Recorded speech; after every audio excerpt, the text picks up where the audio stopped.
Keanu Reeves falls into the category of actors loved and adored by all. He makes it incredibly hard to say anything negative about him, which is probably why he enjoys a stellar acting career.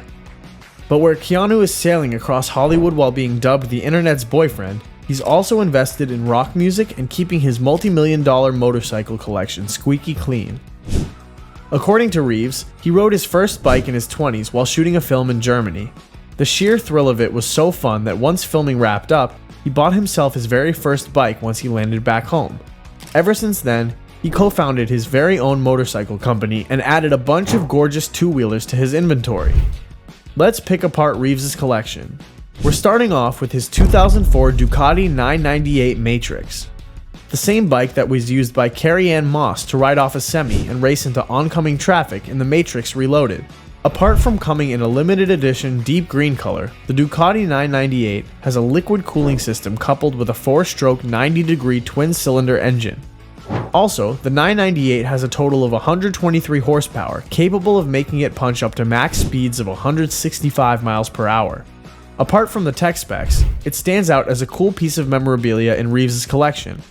And I bet he still takes the bike out for a spin, just to feel like Neo again. Next up is his leaner and meaner 2019 Arch KR GT1. And let's just acknowledge how awesome it is to have your own motorcycle company where you can showcase bikes for your own amusement anytime you want. Since Keanu is such an active rep and enthusiast for bikes, he takes particular interest in Arch and everything it pops out. But what makes the Arch KR GT1 extra special is the fact that it's built around the engine of a Harley Davidson. His co-founder, Gard Hollinger, is an avid fan of Harleys, so he wanted to essentially mesh a Harley's soul with the body of an Arch, and boom, KR GT1 was born. This cruiser has over 200 parts made in-house by Arch, an Öhlins premium front suspension, Michelin tires, BST carbon wheels, and a custom-made bucket seat for the rider, all on top of a design that is sure to turn heads. On the specs side, you've got a 2032cc engine, 115.3 pounds of torque, and a whopping 5-gallon fuel tank. Enough capacity to make you forget about refueling as you cruise down the highway, riding into the sunset. Moving on, feast your eyes on the aggressive-looking Kawasaki Ninja ZX-10R. If you thought laid-back cruisers were the only thing Reeves fancies, think again. This guy likes to appreciate the entire spectrum of motorcycles, and the Kawasaki Ninja is definitely on the other end. The Kawasaki is perfect for track racing or going out with friends who appreciate the wind whipping their faces while they speed down a long winding road. No potholes, no careless drivers, and no speed limits, just endless fun with a bike that handles just as well as a Glock 34. On the inside, you've got regular liquid cooling, but with an added oil cooler to reduce oil temperatures and increase engine efficiency.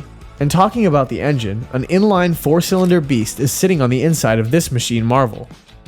Because the Ducati has emotional value attached to it, we can't say we favor the Kawasaki over it, but if we're talking strictly in terms of speed and efficiency, the Ninja takes the cake.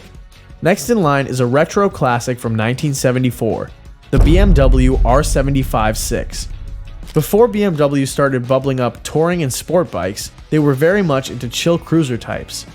The R75/6 is a perfect two-wheeler for those looking for a vehicle for everyday commutes or going on a cruise during the evening, taking in the sights and clearing up their head.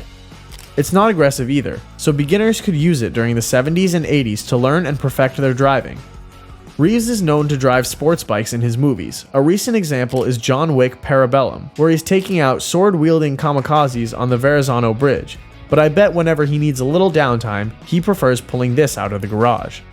It doesn't have much power under the hood, but that's perfectly understandable for an everyday machine like this. 50 horsepower pumped up by a 749cc engine is just about right for drives where you know you don't want to attract attention to yourself. And with a top speed of 110 miles per hour, you know you don't want to stress this gentle machine by pumping the gas. Take it slow, enjoy the ride, and come back just in time for dinner. Also, if you're enjoying this video, please like and subscribe for more luxurious collections right here on this channel. Alright, moving on, we're checking out another Kawasaki, but one that is closer in build to the BMW R75/6. This one's also a laid-back cruiser present in Keanu's locker, and by this point, I'm convinced that the rockstar either prefers racing at breakneck speeds or driving down the road like a grandpa. Jokes aside, the Kawasaki K7 900 is nothing too crazy. You've got an old school design, supporting a 4-stroke transverse 4-cylinder engine with a capacity of 903cc. It's air-cooled, has a 5-speed transmission, and all the regular-looking goodies you'd come to expect from a 1976 Japanese model. The frame is one to be impressed with because it's a double tubular steel cradle that adds aesthetic value to the overall look of the bike. The KZ900 is capable of going up to a speed of 120 miles per hour, courtesy of an engine with 81 horsepower. Nothing over the top, but still something that'll have you feeling the wind on your face if you pump the gas. For days when Keanu wants to grab himself a cup of coffee and sit down with some friends, this is the perfect steed for the occasion. And if you've got an estimated net worth of $380 million, you can afford to go a little crazy while out shopping for bikes. Keanu has proven to have a keen interest in choppers, and the El Diablo West Coast chopper is the perfect example of his exotic taste. I mean, the guy deserves to splurge a little after all the on-screen hard work. Choppers like these come with 6 figures attached, so not everyone can afford these bold beasts. A guy like Keanu, though, who calls them modern-day pirates, would love to be spotted driving an expensive toy like this, sitting on its potato chip seat. Most of the stuff on this chopper is custom-made, right down to the gas tank. And since the company West Coast Choppers has a reputation to maintain, I bet they gave it their all when designing one of their best for Mr. Reeves. Next up, we're heading into Suzuki territory with the GS 1100E. The 80s were a very popular decade for multiple aspects of American culture. Movies, music, fashion, hair, and yes, motorcycles. Honda was dominating the motorcycle space in 1980 with its 6-cylinder CBX, but all that was put to a stop by Suzuki's trump card, the GS 1100E, which boasted a 16-cylinder GS engine, effectively dwarfing Honda's 6-cylinder. But while Suzuki gave it all to make sure they toppled Honda's superbike, there wasn't really any other technological breakthrough feature to help it stand out. But that's where Suzuki got creative in aesthetics and designed narrow-angled valves for the bike's twin-swirl combustion chamber. With the tweak in design, the GS 1100E was able to optimize its engine output, leading to an overall environmentally friendly engine. This won Suzuki a lot of praise and helped cement its status as a company driven to provide eco-friendly products. It certainly won Keanu's approval too. Moving on, we have a very special Harley-Davidson shovelhead. Now, there are a lot of Harley-Davidson models that are major head turners, both to enthusiasts and the general public, but one cruiser in particular that stands out during the brand's 80s era would be the 1984 Shovelhead.